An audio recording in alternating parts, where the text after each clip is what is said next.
pozdravljam najprej vse skupaj. Drago mi je, da ste me povabili. V Maribor zelo rad pridem. Prvo se opravičiti, da ko sem končal nižjo gimnazijo, v Murski Soboti višje ni bilo, je bilo treba iti drugam in se nisem zaustavil v Mariboru, ampak sem šel v Ljubljano. Čeprav nikogar nisem poznal v Ljubljani, nikoli pa tistim nisem bil v Ljubljani. In ko sem prišel, je pač potem vse mi je bilo novo in sem se znašel tudi v Ljubljani.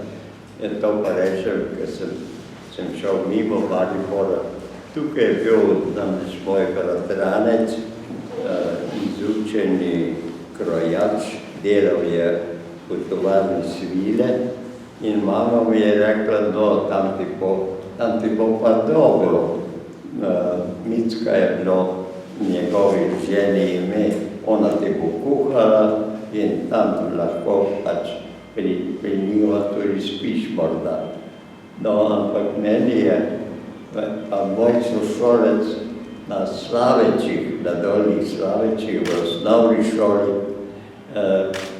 slučajno se je zgodilo, da je tisto poletje prišel na obisk domov, ki je pa končal samo 3 razreda osnovne šole, potem je pa šel s trebuhom za kruhom. In on je slučajno prišel na počitnice in mi je pripovedoval, kako je Ljubljana, kako so ulice razsvetljene, pravi v pesku iglo lahko najdeš. Sem pa rekel samemu sebi, viš kako je to. On še v osnovne šole ni končal in že pozna svet. Ti si pa malo maturo napravil in še nisi predstopil na desni breg reke Mure, torej grem po Ljubljano. Tako sem jaz skledal, da sem šel v Ljubljano in moram reči, danes ni bi bilo žal. Kmalu sem pač prišel v svet. Spoštovani, lep uvod je napravil nocojšnji gost. Jaz sem za uvod v nocojšnji večer pripravil nekaj podatkov o akademiku Bratuši. Kot je rekel že Štefan Simončič uvodoma, je letos slavil izjemen jubilej, dočakal je 100 let. Akademik Bratuša je doktor slavističnih znanosti, v mednarodnem merilu uveljavljen in ugleden družboslovec, taboriščnik, partizan, diplomat in pisec mnogih strokovnih del o mednarodni politiki, gibanju neuvrščenih, samoupravljanju oziroma participativnemu odločanju, človekovih pravicah, trajnostnem razvoju, morskem pravu, o narodnostih in narodnih manjšinah. Od leta 1978 je član Slovenske akademije znanosti in umetnosti. Seznam njegovih funkcij je izredno dolg, impresivno je njegovo upravljeno delo, nekaj ne našteje. Bil je državni podsekretar in vodja kabineta podpredsednika Zveznega izvršnega sveta Ivana Kadele, direktor Inštituta za družbeni vede v Beogradu, veleposlanik Jugoslavije pri Združenih narodih, namestnik Zveznega sekretarja za zunanje zadeve, podpredsednik Zveznega izvršnega sveta, predsednik Slovenskega izvršnega sveta, redni profesor na univerzah v Beogradu in Ljubljani, je častni doktor univerz v Ljubljani in Mariboru, ustanovitelj in častni predsednik Mednarodnega centra za upravljanje podjetij v javni lasti v Ljubljani in tako naprej. Kljub svoji visoki starosti je še vedno aktiven, dela na več področjih, še vedno snuje, svetuje in piše. Seveda danes ne bo mogoče obhoditi te izjemne, bogate življenjske poti, ustavili se bomo samo na nekaj postajah. Ker je leto 70-letnica konca druge svetovne vojne, bo osrednji del pogovora namenjen obdobju 1941-45, Bratuševi internaciji med drugo svetovno vojno v Italiji, profesorju Urbano med garibaldinci v severni Italiji. Če bo čas, pa se bomo dotaknili tudi njegove tretje univerze, kot pravi izkušnjam, ki si jih je nabral v kabinetu Edvarda Kardelja, resolucijo Inforbiroja leta 1948 in gibanju neuvrščenih. Kot je že povedal, akademik sam se je rodil na Dolnjih Slavečih na Goričkem v Prekmurju, ampak razživljamo in izjemno oddaljenemu fantu je pogled že zgodaj segal čez Goričko pokrajino. Pri 12 letih je sklenil, da bo študiral jezike, da ga bodo razumeli tudi drugi ljudje, ne le Prekmurci. Kajti, ko je koga, ki je želel zahodno od njegove vasi, ogovoril, mu je ta odgovoril njih vršnih njih. Kdo je iz severovzhoda od njegovih Slaveč pa nem Erden, torej po nemško ali mađarsko. Nekega dne je iz tednika Novine, ki ga je vedno prebral od prve do zadnje strani, izvedel, da je v Murski Soboti neka šola, ki se imenuje gimnazija in v kateri se je mogoče naučiti več kot v njegovi domači ljudski šoli. Sklenil je, da bo šel tja. Pred odhodom v gimnazijo je očetu obljubil, nič vas ne bom stal. In fant je svojo obljubo izpolnil dosledno. Z inštrukcijami, s poučevanjem scenografije in z objavami jezikoslovnih in literarnih zgodovinskih razprav, prehlada je, se je preživljal od prvih dijaških dni do konca študija. Po soboški nič gimnaziji se je opisal na višjo realko v Ljubljani in bil tudi v njej, tako kot v Murski Soboti, uličnjan. Že kot gimnazijec je stopil na znanstveno-raziskovalno pot, ki se je na to posvečal vse življenje. Svojo prvo literarno zgodovinsko razpravo je objavil v 7. razredu gimnazije ob 100-letnici rojstva Josipa Strihtarja. Pisal je o njegovih dolinskih sanetih. Ko je končal gimnazijo leta 1937, se je opisal na slavistiko Ljubljanske filozofske fakultete in se v slavističnih krogih uveljavil že kot študent. Objavljal je v domala vseh takratnih slovenskih leposlovnih in jezikoslovnih revijah. Bil je eden najobetavnejših mladih slovenskih jezikoslovcev in literarnih zgodovinarjev. Do aprila 1941 ga ni zanimalo nič razen slavistike, trdno je verjel, da se bo lahko vse življenje posvečal samo njej. Kapitulacija vojske in razpad Kraljevine Jugoslavije aprila 1941 pa sta tudi njemu obrnila življenje na glavo. Okupacijo je dočakal v uniformi kot rezervni poročnik, se izognil ujetništvu in se Ptuja, ker naj bi njegova četa zadržala napadalce, pribil do Ljubljane. Prva pot mu je bila do Nuka, kjer je bil znameniti slavistični seminar. Mladi slavisti so si brez oklevanja prisegli. Okupatorji ne bomo dali miru, dokler jih ne preženimo.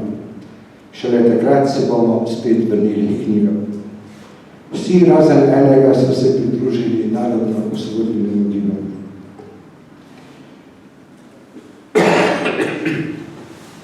Bratuše je bil med najbolj aktivnimi uporniki.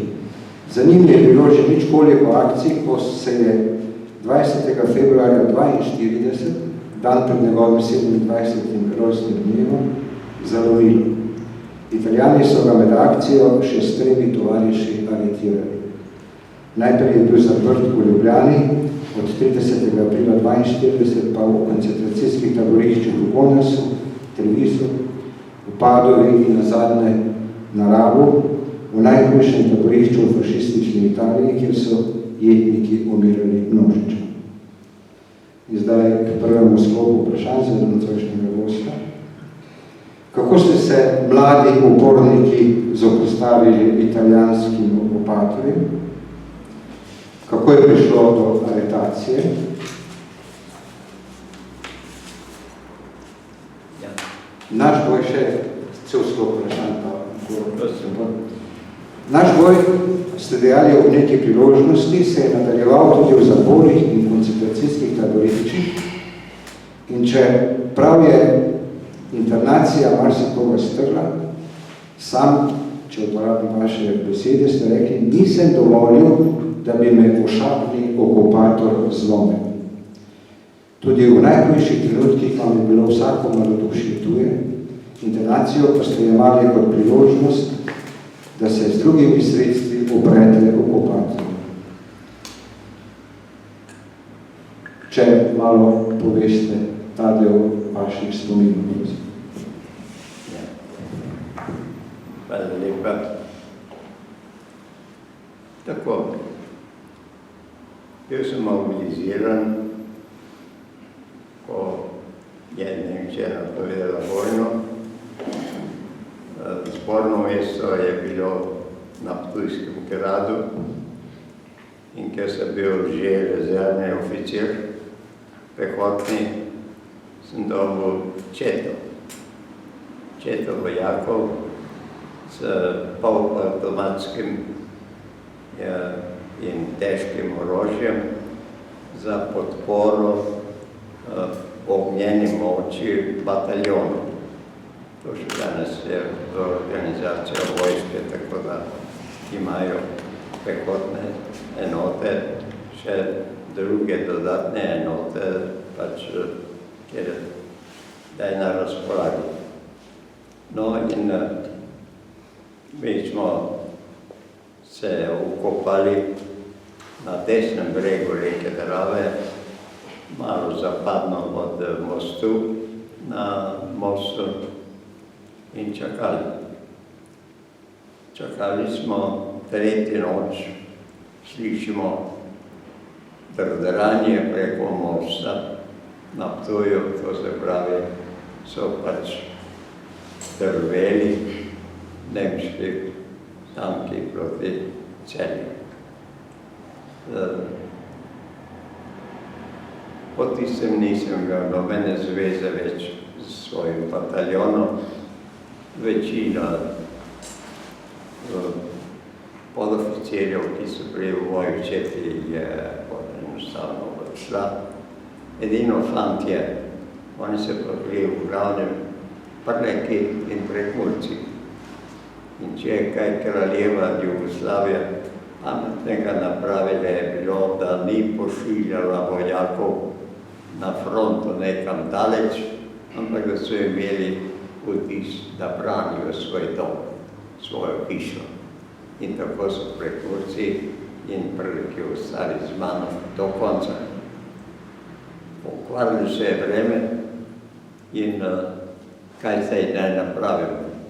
Naiven, kot sem bil, sem smatral, dobro, druga črta bo najverjetneje tam nekje pri Celju. Fante orožje na mule, gremo proti Celju. Po dežju, snegu smo po hribi ob dolini Dravinje se pomikali proti Celju in med tem časom se vreme pokvarilo. V žarki zahajajočega sonca sem videl, kako se svetlikajo sablje kraljevih generalov, ki so jih Nemci vodili v vojno ujetništvo. Sem se rekel, fantastika, resna zadeva. Dogovoril se z vojaki, da zakopamo orožje, drugo pa onesposobimo, da ne bi ga lahko okupator koristil. Mule smo predali ljudem, sosedom, ki so se zbrali okrog nas.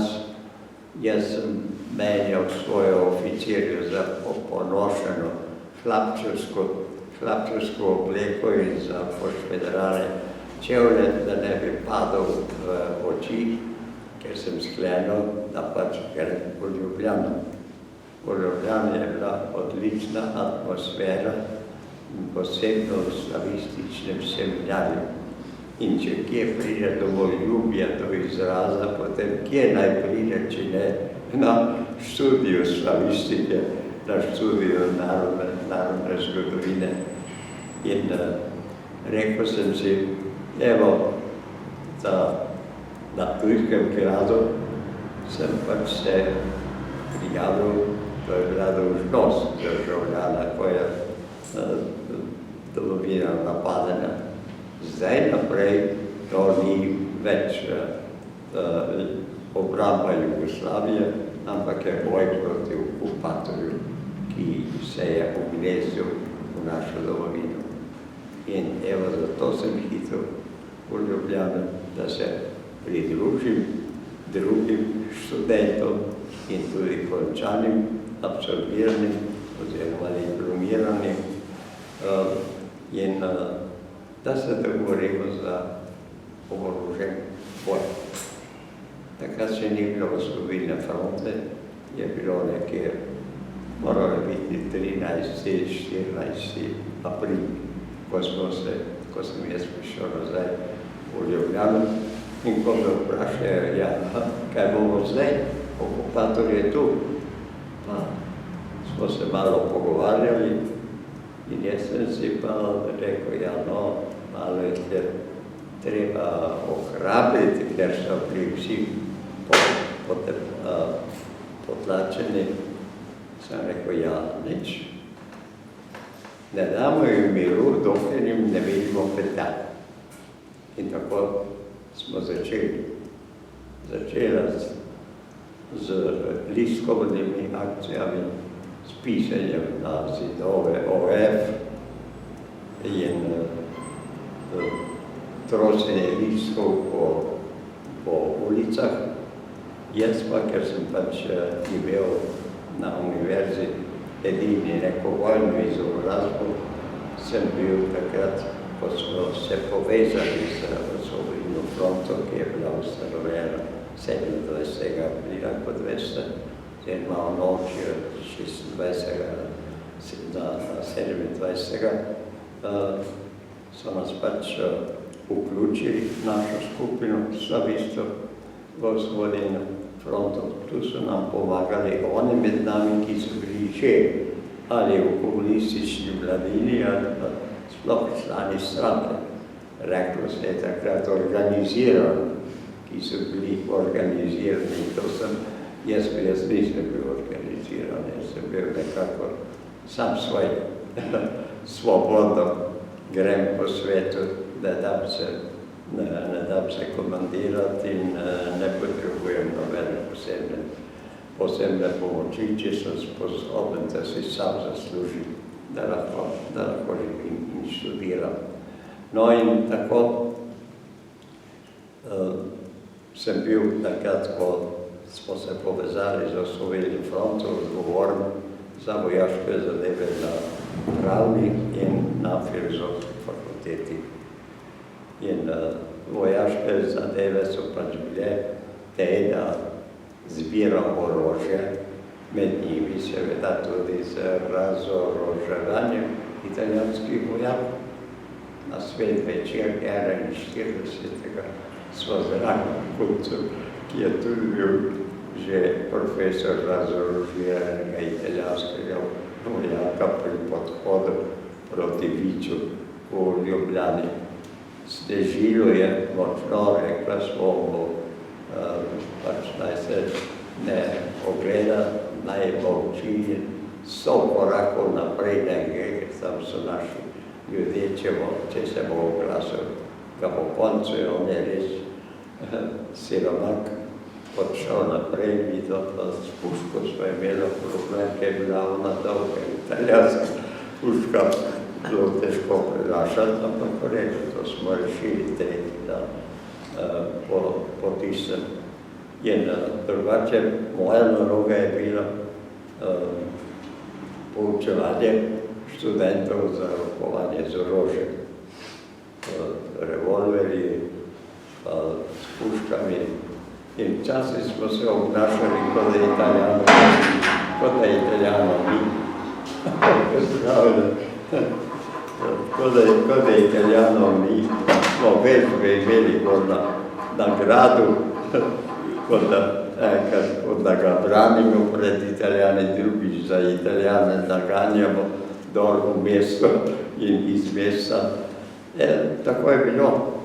In ker so nekateri posebno dekleta so se bala, moram pa reči, da so bila neverjetno hrabra dekleta. Je bila velika razprava med študenti, ja, kako dekleta, da bi tudi se bavila s tem. Bala se bodo, no in nekaj nas je bilo, da nobene razlike ne bomo delali in prav smo napravili, ker so bile neverjetno hrabre. In tudi nekatere, ki so bile kasneje zaprle. Nobeno od deklet ni nikogar ni stalo, med moškimi se je pa zgodilo, da so udarci. No in to je bilo prvih 7 mesecev v Ljubljani, ko smo bili kar precej uspešni. Italijanom smo delali velike preglavice, smo pač želeli, da se spravimo nad črne srajce, nad fašiste, direktno, kaj vojake, ampak fašiste. Malo preveč smo se približali glavnemu štabu fašistov, ki je bil na trgu Svetega Jakoba, pri cerkvi Svetega Jakoba, in smo hoteli pač iznenaditi, mogoče tudi razorožiti stražo, ki je prišla svojega mesta in bi presenetili njih, so pa oni nas. In so nas zaprli.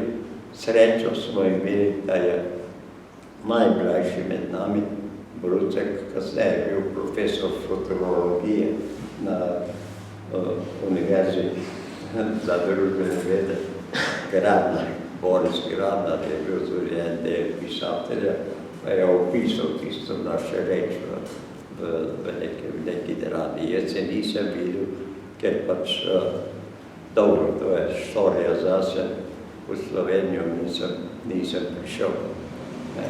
No, in s tem v belgijski kasarni so nas držali 3 mesece, so bile izpraševanja. Jaz, ker sem že končal šolo, sem bil profesor, bil sem rezervni oficir, spraševal je italijanski tenente, to se pravi istega ranga kot mene, pravi, kako ne more razumeti, kako to sem študiral, da poučujem mladino, zdaj se pa družim z briganti. Jaz v njemu odgovarjam, jaz se pa čudim, kako vi verjamete takim lažem, pa jaz sem res hitro, da končam študije, da poučujem mladino.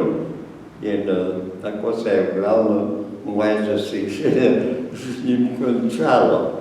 In 3-krat sem bil pri njem, potem sem imel mir. Drugi, ki so bili tudi poseben pravnik, je bil študent 3. letnika, tiste pa kar dobre batine pri teh. In po začetku aprila so nas potem enostavno vezane tudi z drugimi Ljubljančani, predvsem ti intelektualci, ki so jih pobrali po cesti ali tudi drugače, so nas v živinski vagoni prepeljali v Gonars.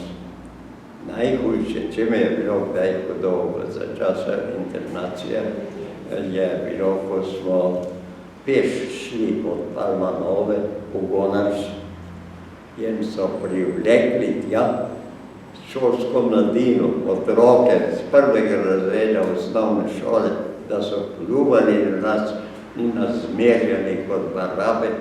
Evo, pa sem si rekel, evo, to je fašizem.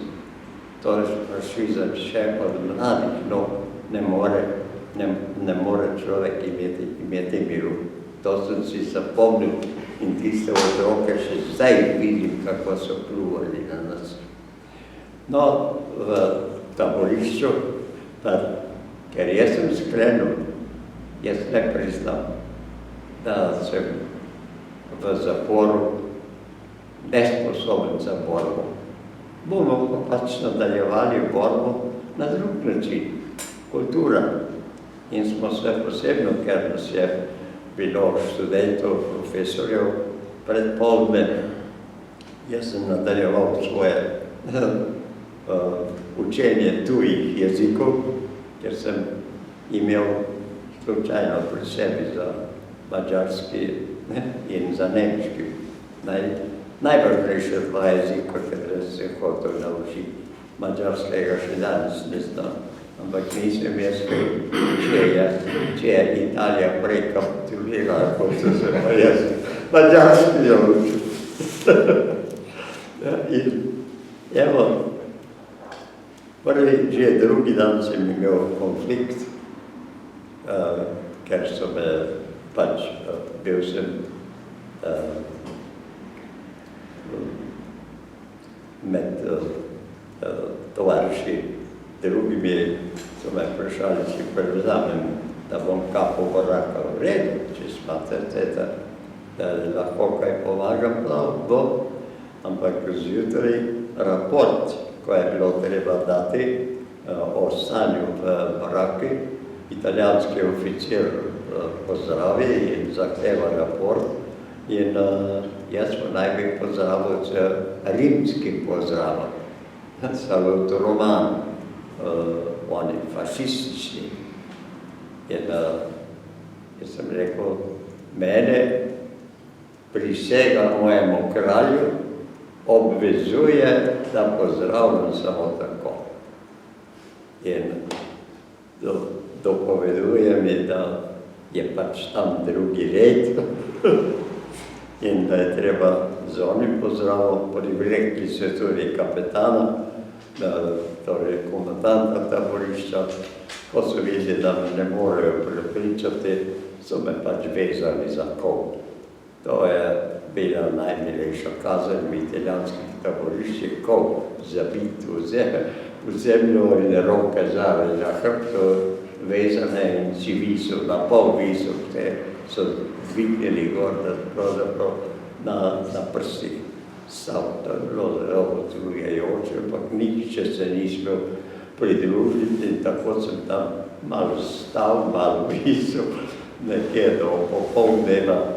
Takrat so me odvezali, patišel sem pa imel mir. So me pustili. Pribjelo pa seveda zasledovali. In ker sem bil pri vseh teh akcijah kulturnih zraven, sem bil prvi, ko je pobegnila ona skupina 8 internirancev iz Golarsa.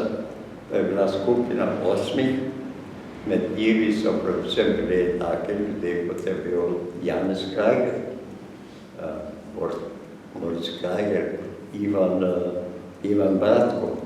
Ilegalci vsi skupaj s tujimi imeni so se bali, da jih lahko odkrijejo in so se govorili, med njimi je bil tudi eden gradbeni inženir. On se je razumel na rove, so skopali s primitivnimi sredstvi vilice, pa kaj takega, nekaj podobnega, rov 60 metrov dolg pod koruzno njivo in bilo je 15, da pobegajo, ampak 8. se je spodrsnilo malo za koruza, ki je še stala, je zašuštela. Vojak, ki je bil stražarnica, je bila 6 metrov stran. Je vojak zaslišal, je dal signal s strelom, potem so hitro vse razsvetlili, ampak so utegnili fanti. Vseh 8 je srečno prebegnilo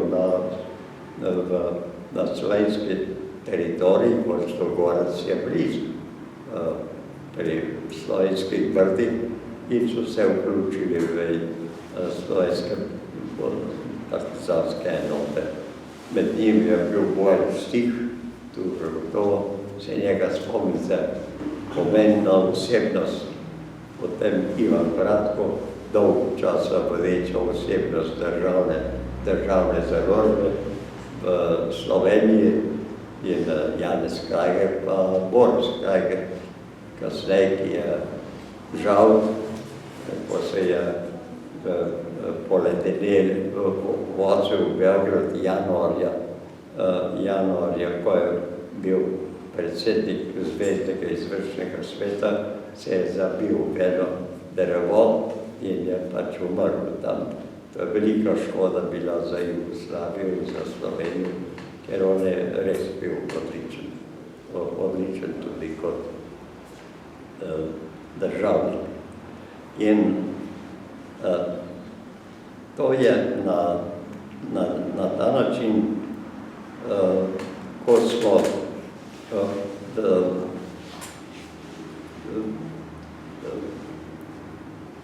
Gonarsu, prvega so mene potem spet vezali in v Trevizo, da bojište iz Trevizo čez leto in pol v Padovo. Tam je bil tudi slovenski pesnik Igo Gruden. Kakšno zvezo so našli med nami, to nikoli nisem razumel, zakaj so najo potem skupaj vezali in na reko odpeljali. In izgleda, ja, on je bil Tržačan, odnosno Krašovec, pesnik, in je krasno pesem napisal o izgubi svobode po prvi svetovni vojni. Jaz se spomnim še danes in tudi tako zelo plastično je to napisal. Blizu Logatca, tik pred Ljubljano, črne so vrane krila ogromna, čez svet razprostrle. To je njegov vers in seveda smo to tako zamerili, da bi moral na sodišče. Kaj se je zgodilo tiste 3 noči, ko smo ležali v cementu v kletnih prostorih stavbe, kjer je bilo vrhovno vojaško sodišče, ne vem, namesto pred sodišča, zjutraj karabinjeri pridejo, naj jo vežejo na en mali čoln in na Rab. Na Rabu so napravili veliko uslugo, dali so nas vse skupaj take, katere so smatrali kot najbolj sumljive, kot velik šotor, imenovali so ga Tenda Rossa, in usluga je bila ta, ker smo bili skupaj noč in dan. In smo takoj začeli pripravljati se na osnovi tistega, kar so že pod Jurančičevim vodstvom, kot predsednikom tajne organizacije Osvobodilne fronte napravili, namreč od januarja, 5. januarja 1943. leta, po katastrofi nemške armade pred Stalingradom, takrat se je končno lahko pogovarjalo z ljudmi, da so razumeli, da je vredno živeti. Prej absolutno Jurančič mi je pripovedal nobenim. Enostavno se sedel ob šotoru in za buhlih so postali v obrazu, 3. dan je umrl. Tako da je že oktobra po 20 ljudi na dan umrlo, decembra 100. In Jurančič je vzpostavil dobre odnose z gradbenim inženirjem, Italijanom, ker naše taborišče na Rabu je bilo taborišče v izgradnji vse do konca. Italijani so imeli predvideno, da bi to pač ostalo 5. taborišče, ne bi bilo pod niti barake, niti šotori, ampak čvrsta, želeno betonska zgradba s 5 nadstropji, kamor bi pač zaprli nepoboljšljive komuniste in jih tam držali. To je bil načrt. Seveda, ko je Italija kapitulirala, mi smo zvedeli, da je Italija kapitulirala na ta način, da smo videli vojaka na stražarnici je vrgel kapo na tla, finita la guerra, andiamo a casa. To smo slišali. In osvobodilna fronta, kakšna oblast je imela, je dala, je naročila, zdaj pa vsi posvetore in mir, ker nismo vedeli, kaj se lahko zgodi. Kakšen je bil, to je bilo človek, zver, on je komandant Kojoli s Kolovačem in svojim psom, po šjakom je on vodil taborišče, naganjal psa na taboriščih in enega interniral se sam posebno ubil. In ko se je to zgodilo, drugi dan, Jurančič sam s prevajalcem je šel v komandanto, zahteval polovico orožja. Pravi, zdaj smo zavestniki, dajte nam polovico orožja, mi bi radi šli čim prej domov. Nemci nadirajo in mi moramo biti v stanju, da se lahko branimo. On namesto ni nam odgovoril ne, ampak je pobegnil v mesto Rab. In tam je pustil enega oficirja, seveda on je vedno rekel, da nima pooblastil, da se o čemerkoli pogovarja v zvezi z orožjem. In 10. smo ponovili to zahtevo, ko smo videli, da ne bo, je v noči od 10.11. je sklenil izvršni odhod, tajne osvobodilne fronte, če ne dajo zlepa, pa zgrda, ampak bo vedeli, da bo brez krvi. In drugi dan, judovski taborišče je bilo blizu nas, Judija so pa bili protežiranci italijanski. In s tem so Italijani že takrat sebi pripravljali pred napadnimi zavezniki alibi, da so evo ščitili Jude in da torej treba njih drugače tretirati kot Hitlerja. Jaz osebno, ko sem razmišljal o tem, sem že takrat bil pripričan, da bodo Italijani čakali prvi trenutek za vogalom, da bodo zapustili Hitlerja. In evo, to se je zgodilo.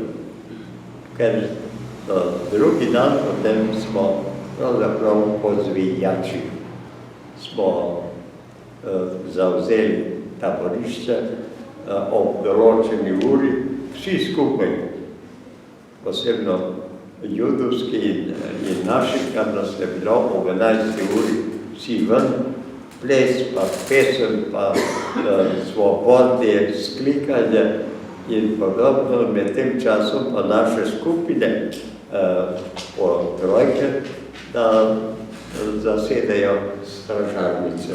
In seveda italijanskim vojakom, to sem kasneje, ko sem pripravljal knjigo o tej stvari, sem našel podatke, nekateri že 5. leto so bili v vojaški uniformi od italijanske agresije na Severno Afriko in grozni grozot, ki si pospeli že 30 let v Abesiniji, torej so bili naveličeni in so komaj čakali, da se vse skupaj konča in smo to popravili v kratkem času karabinjeri so hoteli, da ostanejo, njih je bilo kar precej, 200 jih je bilo karabinjerjev okrog taborišča, oni so pohodili z orožjem. No in tudi njih smo pretentali po zvijači, namreč, ko je prišel prvi kamion, oficir njihov je protivil se, naši fantje so prišli in so zahtevali orožje. On ni dal, potem pa ga pokličeva s Šlajfahom, ki je bil komisar naše brigade, pokličeva oficirja noter, pravi, komandant vas kliče. On je poveril, da odkliče, seveda skušamo vzpostaviti telefonsko zvezo, je ne moremo vzpostaviti med tem časom, ko smo mi skušali, da je tole zvezo vzpostaviti, so fantje že razložili, ker bi je razumeli. In ko pride oficir ven, vidi za volanom naš šofer, njegovi karabinjeri razoroženi in je mirno se usedel in so šli tam malo pred samim mestom, Rab je pa bila druga naša oseba, da smo jim še bluze vzeli, ker to so obleko smo pač potrebovali. In tako je drugi, tretji bataljon se odnosno, kamion se niso upirovali in so oni odšli. Evo, mi smo postali v taborišču. Drugega dne z našimi barkami, ki jih je poslal 14. divizija Jugoslovenske armade, smo jih odpravili na otok, ki je pa bil že v italijanski državi. In kaj je potem bilo z njimi dalje, ne vem. Naša, takoj se je začelo pridobivanje prostovoljcev za brigado. In problem ni bil pridobiti ljudi, da se prijavijo, ampak prepričati starejše, naj nikar ne silijo v brigado, ker ne bodo mogli puške prinesti na svobodo. Sklenili smo pa, da gremo na svobodni teritorij slovenski in v noči od 15., 16., 17. septembra smo se 1650 vseh prostovoljcev prepeljali na kopno, ko julija brigadno sodišče ga je obsodilo na smrt, ampak je bilo sklenjeno ne na Rabu, ampak pojde z nami, da odgovarja ljudskemu sodišču slovenskemu. On seveda se je tega bal, mi ga sploh nismo vezali, ampak okrog njega so bili trije močni fantje, da so ga ščitili pred mornarji hrvaškimi, da ga ne bi vrgli v morje.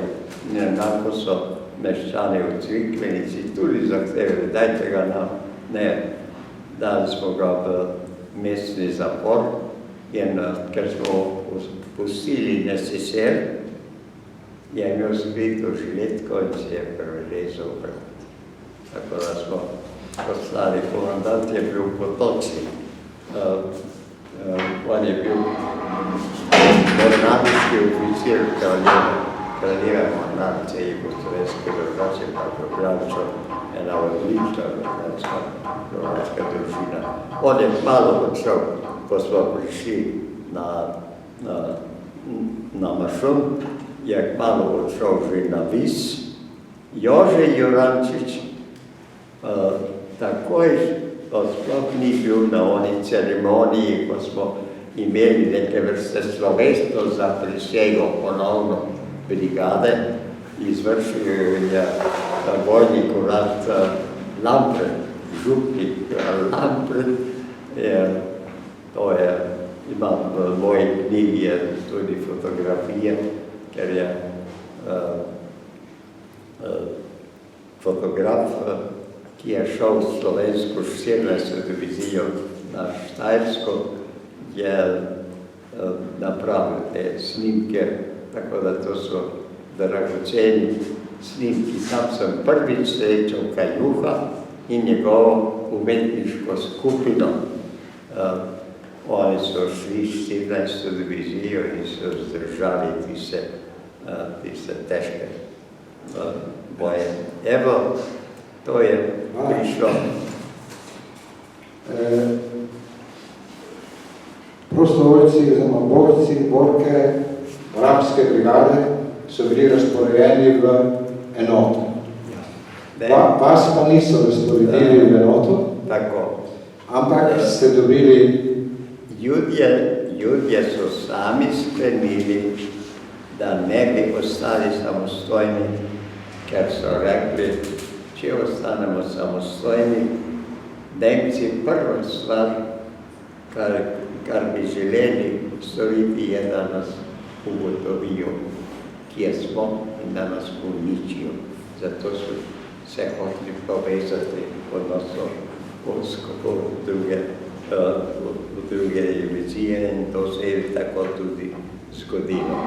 No, naša brigada, odnosno slovenske 3 bataljoni, so prišli na maršrut. Mi smo pa želeli ostati skupaj, ker to je bila neverjetna demokracija med interniranci. Vsi poveljniki od Čete pa naprej so bili izvoljeni od internirancev, bivših prostovoljcev in nismo počeli to razvijati.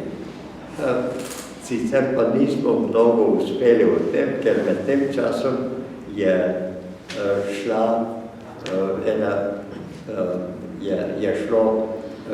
bil vzpostavljena 4. vojaška zona na Primorskem in Dušan Kveder in kasnejši komandant 9. bataljona sta šla čez, to so v glavnem bili vsi učitelji in so se poznali med sabo. Med nami je bil recimo prvi rektor Mariborske univerze, je bil tudi učitelj, on je pobegnil in je bil na Ljubljanski provinci, je bil z nami partizan tudi in tukaj v Mariboru kot prvi rektor. Evo, tako da je to pravzaprav najvišji rang intelektualcev med interniranci v glavni so bili učitelji. In to je bilo pri naših ravno tako. Mene je želel takrat Luka Leskušek poslati v Prekmurje, ker Madžari so obglavili gibanje v Prekmurju, ko so ustrelili iz zasede komandanta Kovača, narodnih herojev, je verjetno znan, njegova 2 najbližja sodelavca Cvetka, on je bil sošolec na gimnaziji in Karluša, so obesili javno na dvorišču v Saparjevem gradu v Murski Soboti in je organizirano gibanje enostavno zamrlo. So bili posamezniki, da so se še nekako organizirano biranje šele v začetku konec 44. leta, ko je prišla Ela, dobrovoljka, sem in potem kasneje Godina, pisatelj, ki je z Ljubljanske province prišel. On je pač imel to srečo, da ni ostal v Prekmurju. V Prekmurju so, to meni je bilo zelo žal, ko sem to opazoval, da so tile, ki so prišli iz Ljubljanske province v Prekmurje, obtoževali Krajnca, Miška Krajnca, da je bil skrivač. In Miško Krajnc tega nikoli ni preživel popolnoma, ker je tako težko mu je bilo, ker so ga on ni bil. Ja, kaj boš drugega na ravnici v Prekmurju, ki je vsa izprekrižena s cestami tam zunaj, ampak si pač bil nekje pod zemljo ali kakorkoli. Drugače pa Miško deloval se. Normalno deloval po temu. Evo, mene Luka hotel postati v Prekmurju. Šli ste pa v Italijo. Ja. Če ta del profesor Urban. Ker sem dva predstavnika italijanskega bataljona Garibaldi gor pri Merano na visoko, nekoč so primerjali Maribor in Merano kot podobni mesti, ker je bilo največ sonca. V Mariboru tukaj in tam Merano, ker Ljubljana je bila neverjetno podleglo večino, posebno od novembra naprej, je bilo vse megledno. Torej, sta prišla, hotela imeti zvezo z glavnim štabom Slovenije. Jaz sem čakal na svoj razpored v 14. diviziji in pride Boris Krajger, ki je eden od onih, ki je organiziral pobeg, me je poznal iz taborišča v Gonarsu, pravi, videli smo, da greš v Italijo. In lepo zvečer pod enim krasom napravimo ono, kar je bilo treba napraviti, tajno dopisovanje. In takoj isti večer jaz se spustim iz Mašuna v Bač. To je kraška vas, blizu Šentpetra. In tam v stanovanju dveh fanta in dekle, kasneje sta se poročila, sta bila glavna aktivista Osvobodilne fronte za kraško področje. Torej, tam stresejo pred mene karte d'identità italijanske fantov, ki so šli v partizane. In iščemo, na katere bi bila fotografija kolikor toliko podobna mojemu obrazu. In tri so dali pred mene, izberem eno, je drugi aktivist je imel že gotove platnice, za karto d'identità nalepiti isto fotografijo in vsa sreča, ker me ni nihče legitimiral, ko sem drugi dan z vlakom potoval v Vicenco, ker tudi nestrokovnjak bi ugotovil, da je to falsifikat. Jaz gotovo ne bi do Vicence prišel.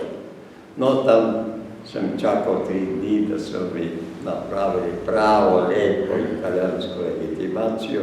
Imel sem svoje ime, izbral sem legendo, bil sem pač otrok mešanega zakona, oče je bil Italijan, mati je bila Slovenka, oče je umrl in to sem imel, pač sem sklenil, da bom povsod poudaril, da je on umrl že pred vojno.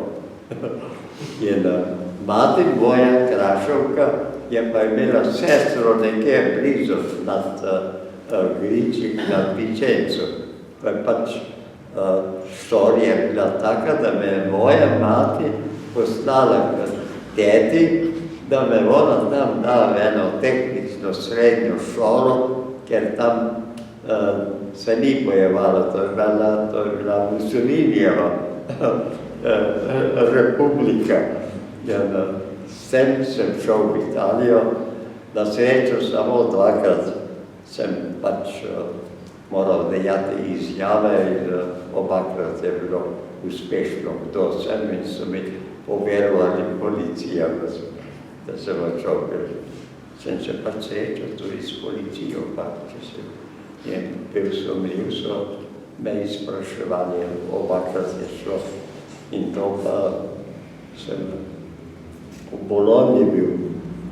No, jaz sem v Italiji sem bil pa 14 mesecev in od tega, da vidim, kdo so in kaj delajo, je nastala pač trojna misija v Italiji. Sem bil predstavnik glavnega štaba, predstavnik osvobodilne fronte pri italijanski koaliciji rezistence. To so bili komunisti, socialisti, Partito d'Azione, krščanski socialisti in liberali. 5. Ona je bila prava koalicija antifašistična. In z njimi sem napravil celo dva sporazuma o sodelovanju. Dočim na vojaški plani je pa 9. korpus in Beneški odred so imeli z garibaldinci vojaško pogodbo. In kot tak sem pravzaprav bil tudi predstavnik pri kraljevi vojski italijanski in pri garibaldinci. In oni so hoteli poslati svojega predstavnika na vrhovni štab jugoslavski, seveda niso bili odgovora. Kasneje so se pa stvari že, torej konec vojne se je približal. Moja osnovna naloga je bila, da prepričam Italijane, da so primorski Slovenci imeli pravico, da se pridružijo svojim bratom v Sloveniji oziroma Jugoslaviji, ker so se z orožjem uprli Italijanom. Nisem jih prepričal. So rekli, mi ne bomo mogli svojimi partnerji v koaliciji, nam bodo rekli, da smo izdali Italijo, torej ne moramo na to pristati. Mi smo sicer sodelovali, ampak pravega sporazuma ni bilo. Meni je drago, da oni sporazum, ki je bil podpisan 4. septembra, ko je na frontah bila že popolnoma drugačna situacija, mi smo noter še imeli napisano, da o mejah se ne pogovarjamo. Takrat, ko je Tito dal že izjavo, tu je ga ločevo svoje nedalo, smo mi to imeli napisano. Ampak od tega sporazuma, od katerega je Slovenija kasneje odstopila, Kardelj, ko je zvedel, zato je rekel, prehiteli ste se. Ker to ni dobro. Pri sporazumu, če kdo izstopi, on je prvi dobitnik, če je iz nekega sporazuma, tudi če je bil že zastarel. Od tega sporazuma sodelovanje na terenu med Trstom in okolico Italijani in Slovenci je ostalo obveljalo celo takrat, ko je bilo z Italijo, med Italijo in Jugoslavijo popolnoma prekinjeno in tudi dva gibanja. To je pa ostalo. Se vidi, kako so ljudje, ki imajo svoje življenje pred očmi samo, drugače se obnašajo kot tisti, ki imajo oblast. Smatrajo, da odločajo na mesto drugih. Ura je že mimo, a še imamo voljo, energijo, da se še pogovarjamo naprej. Marca 1945 ste prišli v Beograd. Upali ste, da se boste lahko prej ali slej vrnili v Ljubljano in k svoji slavistiki. ampak niste se smeli demobilizirati. Kaj vam je rekel vaš predpostavljeni, ko ste šli k njemu, da bi se vrnili v Ljubljano? Še vedno v uniformi, ker so me takoj, ko sem končal svoje delo v Italiji, oziroma ko sem samo ceno zanimal, kaj več tam iskati, ko se je začela dejanski zaključni boj, sem šel na osvobojenem območje, ampak na mesto, da bi ostal v Sloveniji, so me poslali v Beograd. V Beograd je 3. in 5. marca 1945 jaz bi bil v Beogradu preko Italije, preko Barja, sem tja odpotoval. In to je pač trajalo vse tja do 47. leta, ko sem rekel, dobro, 2 leti je že mimo, zakaj se jaz ne bi končno vrnil k slavistiki. In rečem to svojemu predpostavljenu in črnogorski general je bil. In sluša pa pravi, je pa stvar taj tvoj univerzitet v Ljubljani, ali front je oficijen. Takrat se je že vedelo, da bo Stalinom počilo. Nekaj strokovnjaki, tako imenovani svetovalci v gospodarstvu. In na ta način je Stalin hotel imeti popolno kontrolo nad jugoslovanskim gospodarstvom, so že odhajali v Moskvo.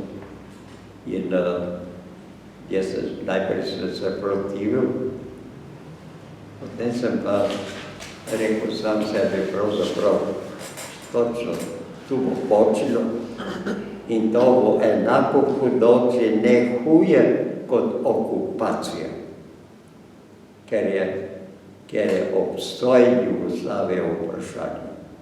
In sem se rekel, fant, kaj pravzaprav to je? Ti greš v Ljubljano, država pa ponovno v nevarnosti in sem sklenil ostati. Ne gre. In potem sem to generalu povedal, on je seveda to zadovoljstvo sprejel, pa sem si samo izvzel pravico, da se še naprej bavim z znanostjo. On pa spet seveda, ko vojak pravi, pa možeš, ako uspješ. In drago mi je, da sem uspel, ker ne vem, kaj bi jaz danes delal, če ne bi ostal pri znanosti, sicer ne slavistiki, ampak družbene vede v celoti. Jaz sem namreč potem, ker se kot študent slavistike nisem bavil s politiko, sem se upisal na podiplomski za politične vede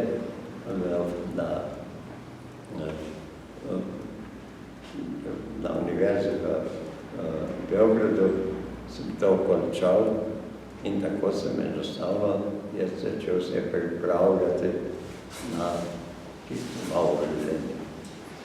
To je na druge odgovornosti, kot pa so v znanosti, ampak od danosti se nisem dal odtrgati, sicer slavistiki sem se od časa do časa oddolževal, koliko sem mogel, ampak družbeno-ekonomske in tako sem na tem področju, potem, ko sem se vrnil iz New Yorka kot stalni predstavnik Jugoslavije,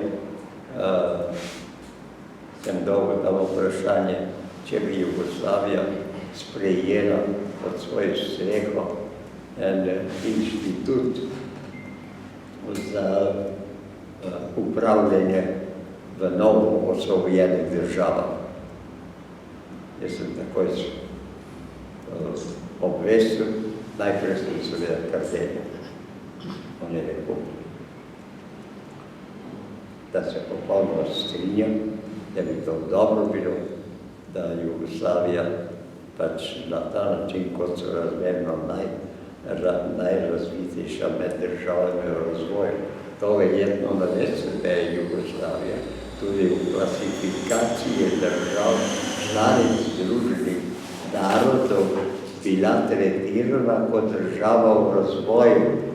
Edina evropska država v razvoju in potem kam naj nas dajo v regionalne skupine in dogovor je bil, da se bomo pač prijavili na azijsko skupino. V angleško se je to reklo accommodated in the Asian group.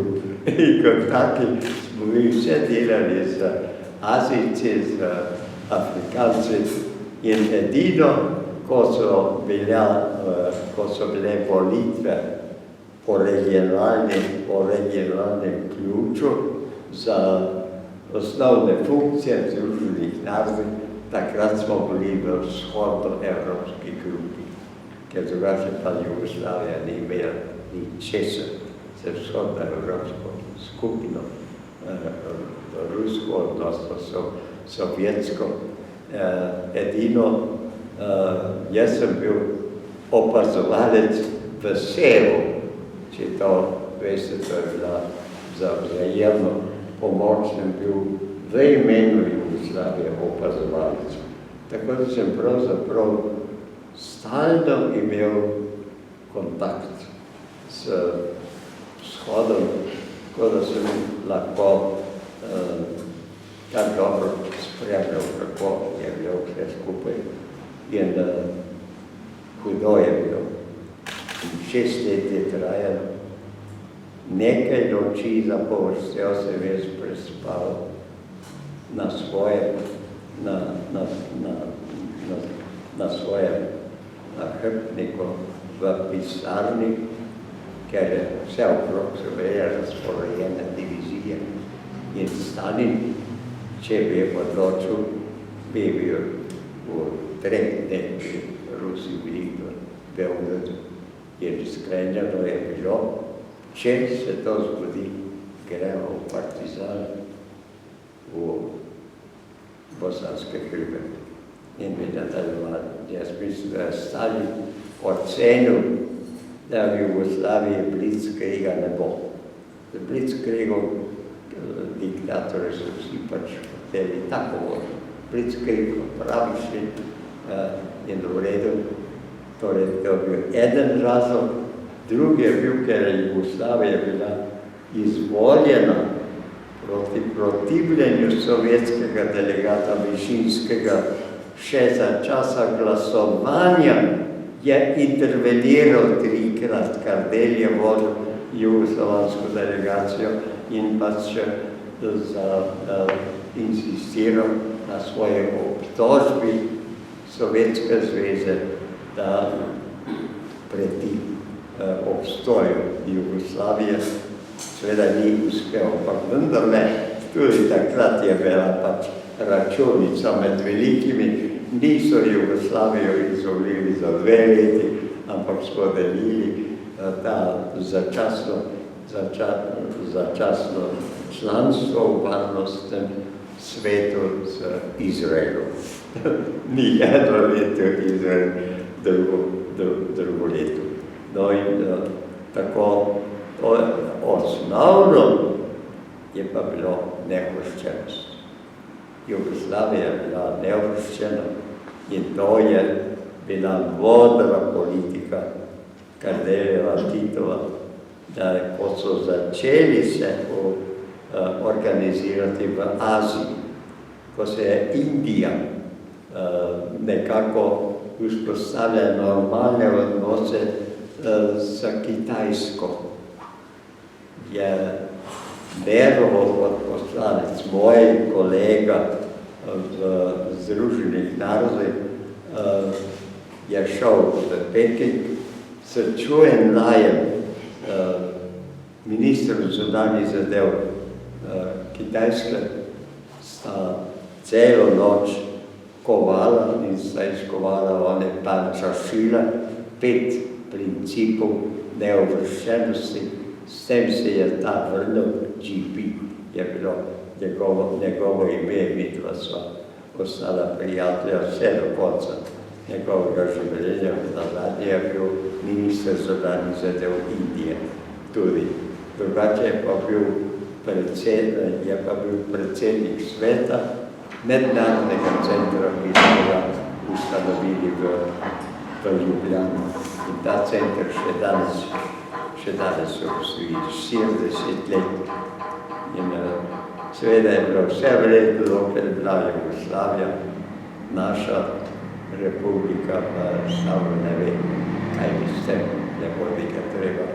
In tako da životarimo danes, ko bi lahko Slovenija imela izredno korist. In evo, zahvaljujoč temu centru je Slovenija, neodvisna republika, zlahka prišla v Združene narode, ker je predvsem države, torej ambasadore v Aziji in Afriki, je šel eden visoki funkcionar našega ministrstva zunanjih zadeve pridobivati, da glasujejo za Slovenijo. Seveda oni niso vedeli, kaj je Slovenija, kje je to. Z afriško skupino je bil. On je zdaj evropski poslanec, slovenski. No in mi je pripovedoval. Ja, je skušal, da jim dopove, kje je to ta Slovenija. In pravi, ja, pa to je tam med Trstom in Dunajem. Seveda tudi tega niso vedeli. Potem pa se je spomnil, pa je rekel, ja, ampak glavno mesto je Ljubljana. Skoči eden od ambasadorjev pravi, pa ja, jaz poznam Ljubljano, saj tam sem študiral v mednarodnem centru. Tako da je ta center, mesto Ljubljana, stavil na svetovni zemljevid in Republika Slovenija, če bi količkaj razmišljala mednarodno, bi lahko se njej enako zgodilo, ker danes taka inštitucija, kot je ta center za upravljanje z javnimi podjetji, to je bilo njegovo glavno osnovni naslov za tega, ker v tistem času v državah v razvoju, v novo ustanovljenih državah, osnovno je bilo državno podjetje, kaj če so pa ostali brez vsega, ko so kolonialne sile zapustile tega kolonije. No in tu je Jugoslavija napravila veliko reč, ko je takoj sprijela in jaz sem pač potem dobil svobodne roke, da delam dalje in center je imel 74. prvo mednarodno konferenco planiranje v javnih podjetjih. Iz 31 držav v razvoju strokovnjaki so prišli, 2 dni smo delali in so se tako navdušili, da so prosili jugoslovansko vlado, dovolite, da mi sami upravljamo s tem centrom. In Jugoslavija je sprejela, je rekla v redu in se je začela procedura za internacionalizacijo centra. 2 leti po tistem 76. je bila ambasadorska konferenca držav zainteresirani, da bodo članice mednarodnega centra. Takrat smo na tej konferenci sprejeli vse dokumente, statut, računovodstvo, članarino držav članic po lestvici Združenih narodov. Je bilo vse to napravljeno, potem se je začela ratifikacija in ko je bilo 16 držav, ker 27 je takoj podpisano, 16 držav ratificiralo, skupaj seveda z Jugoslavijo, je ta pogodba stopila v veljavo in šele takrat so začele države članice plačevati članarino. Vse do takrat je Jugoslavija pokrivala vse stroške v zvezi s tem centrom. To je bila velika pridobitev in ravno zdaj imamo neke kontakte. Upam, da bo mogoče vendarle čas, samo žal je pač tako, da v naši sedanji vladi vendar je težko nas z ozirom na emigrante. Ampak ravno v taki situaciji, v težki situaciji se sprejemajo sklepe o rečehu, ter se drugače cica. In da nič drugega ne je bilo treba, nego da končno lahko da vlada sprejme novega direktorja, ki je že od maja tukaj v Ljubljani in pač vzpostavlja kontakte, nikogar iz vlade še srečo njegove člane vlade. Upam, da bomo dosegli, jaz sem celo tudi sam pisal pismo predsedniku vlade in pravijo, da so preveč zavzeti. To ne sme biti izgovor, imamo težke izredne razmere, to je točno. Samo prav v izrednih razmerah je treba hitro zdelovati na celi front. Jaz vsaj sem navajal tak. Najbrž bi bilo zanimivo akademika še poslušati. Ko je prišla delegacija v Kanosu, Hruščov in Bulgani v Beogradu.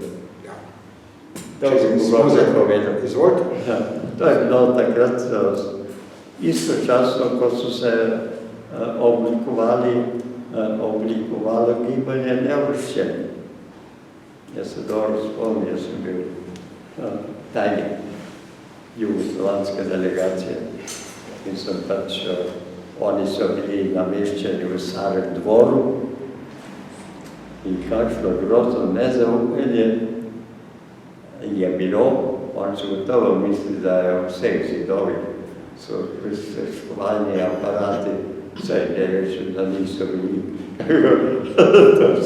To se pač zgodi tako. In da ko sem prišel v njih, da jih peljem prostor, ker so se delegacija sestajali, jih najdem na trati, na dvorišču, ponjavo so razprostrli in tam so se pogovarjali. Nobene besede v prostorih Starega dvora. Moram reči, da sem užival. Nekaj zadrščenje sem čutil. Evo, pogledaj, kakšne reveži ste. Nasilnik je revež, kakšni boj, ki tudi je nekako očan. Šekspir je nekje uporabil primerjavo. Je rekel, da veličasto je biti očan.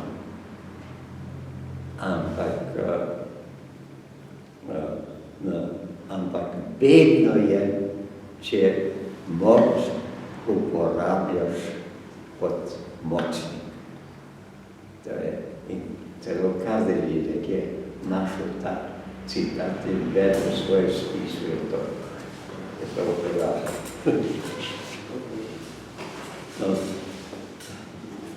Morda še, bomo počasi veljali koncu, bi kdo boste še kaj vprašal?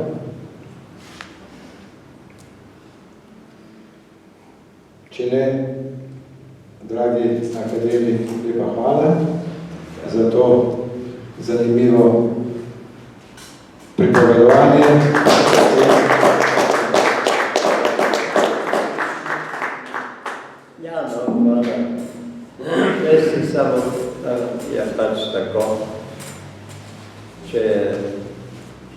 začneš govoriti o tem, še več živiš. Jaz sem še vedno vendar predvsem slavist in aktivist Osvobodilne fronte. Začneš govoriti o tem, je potem težko se bilo vstati. Oprostite, če morda pa lahko se jaz postavim v vlogo vprašalcev. Pa bi jaz še nekaj vprašal? Ja. Vi ste v pogovorih večkrat rekli, da so za vami 3 univerze. Ja. Prva je bil študij, slavistika, druga narodoslovna borba, oziroma gibanje, in tretja delo v kabinetu Edvarda Kabineta. Bi vendar v nekaj stavkih povedali, kako to, kakšno delo je bilo to, da jemljete tistih 12-13 let, ko ste bili v njegovem kabinetu kot svoje 3. univerze.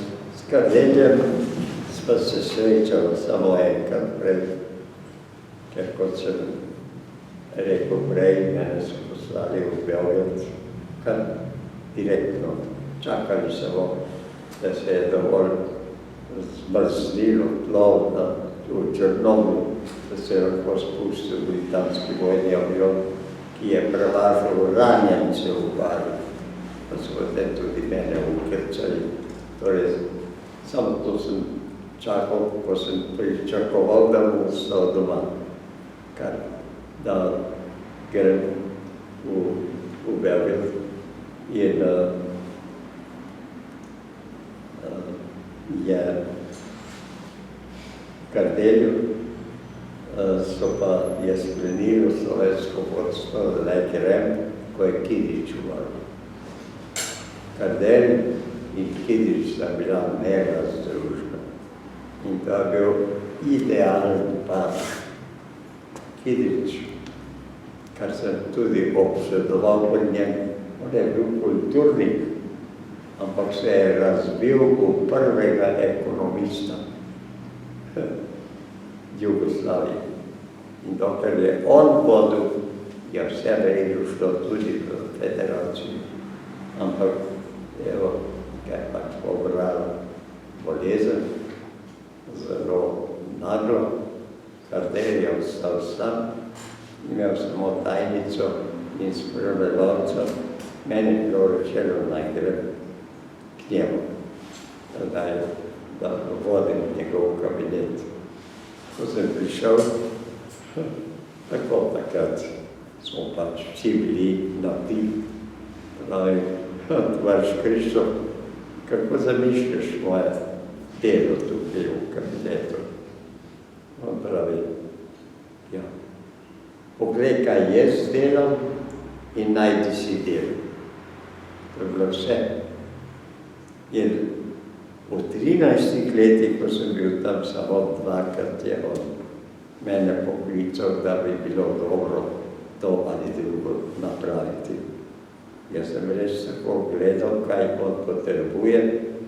Kardelj je pisal vse sam, navadno politiki so pač in drugi pišejo govore, on vse sam je pisal, mi smo njemu pripravljali samo gradivo. Najbolj se spomnim, torej, potem, jaz sem pa začel, svetu je bila veliko interesiranje za jugoslovansko komuno in za jugoslovanski sistem samoupravljanja. In jaz sem imel,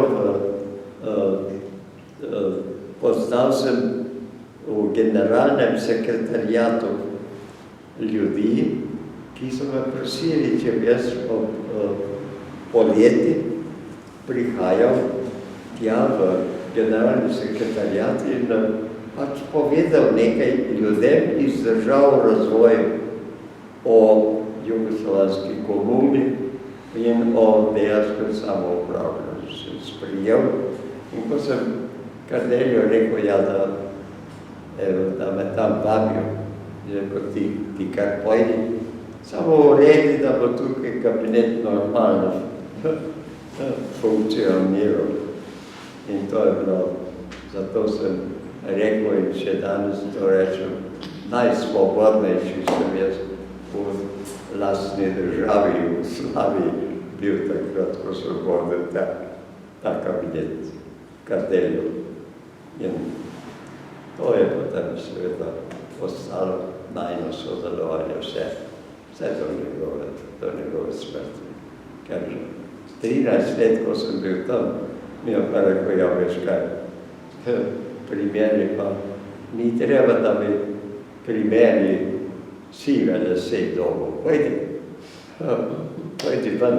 In tako so potem predložili, da volimo oni inštitut za družbene vede. Sem ga volil 2 leta, potem je pa Mitja Ribičič prišel za predsednik, se je iztekel mandat predstavnikov Jugoslavije pri Združenih narodih po 2 letih. Me je bilo žal takrat, ko sem moral zapustiti ta inštitut, ker smo takrat je Dolfe Vogelnik vodil prvo reformo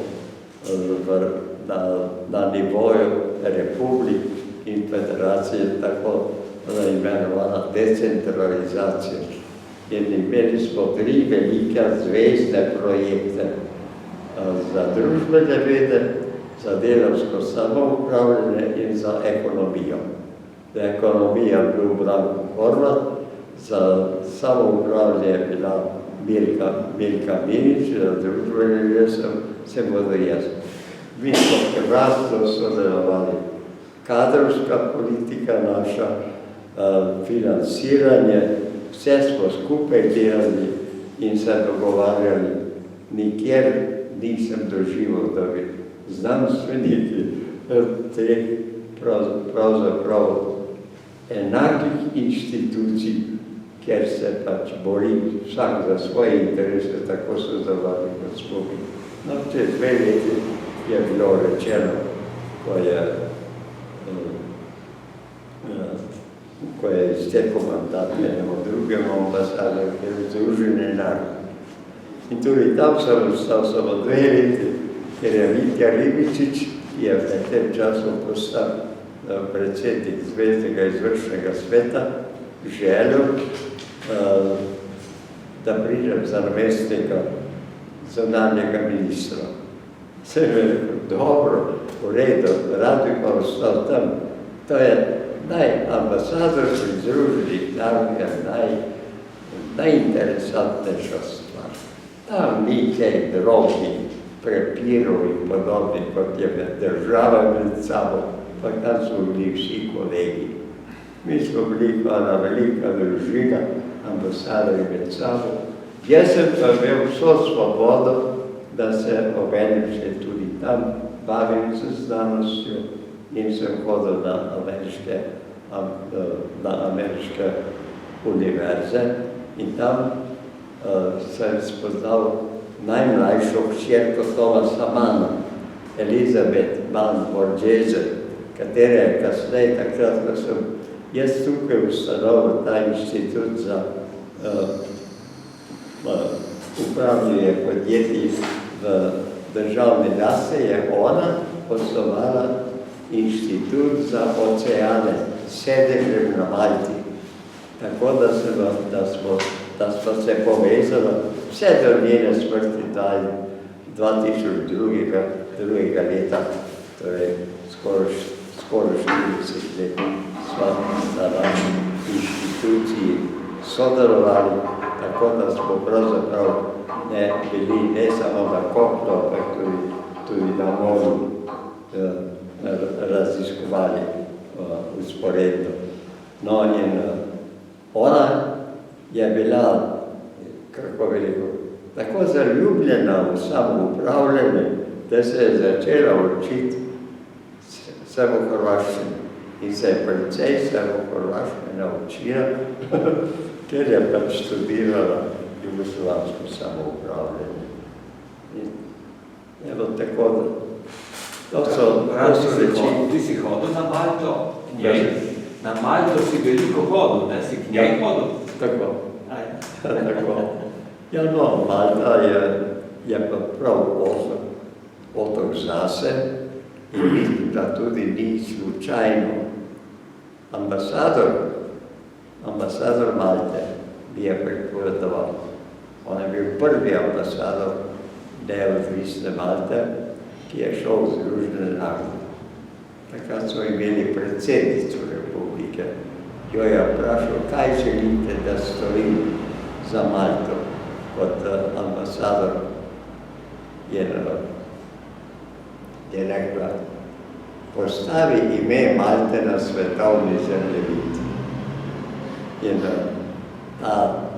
seveda je sam bil zaljubljen v morje, v kaj naj bo zaljubljen otok, na tako majhnem otoku, kot je Malta. Pravnik je bil, on je dal pobudu 72. leta za sklic tretje konference Združenih narodov o mednarodnem morskem pravu. 72. je na 82. 10 let je trajala ta konferenca, ker v Jugoslaviji ni bilo preveč interesov, zato sem jaz pač imel to srečo, da sem vodil stalno jugoslovensko delegacijo, čeprav nisem pravnik, ampak sem se pa precej tudi z področja prava naučil takrat. No in tako je on dejansko postavil Malto na svetovni zemljevid. To je najpopolnejša doslej konvencija o pomorskem pravu. 72. se je začela, 82. se je končala, evo zdaj smo 2015. nobenega dodatka na to konvencijo nihče ni predložil. Tako je pa res neverjetno. In tukaj v Sloveniji, recimo, sem namesto, da bi se oprijeli tam enega paragrafa, enega člena, 15 člen je to, drugi odstavek, kjer pravi, da v zalivih, kjer je lahko katera od zalivskih držav v neugodnem gospodarskem položaju, sosednji državi, zalivi, morate najti drugo rešenje, kjer bodo ljudje na enem in na drugem bregu zaliva lahko normalno živeli. Namesto, da bi se Slovenija oprijela od vsega začetka tega člena, jaz sem to svetoval, pa nišče ni hotel poslušati,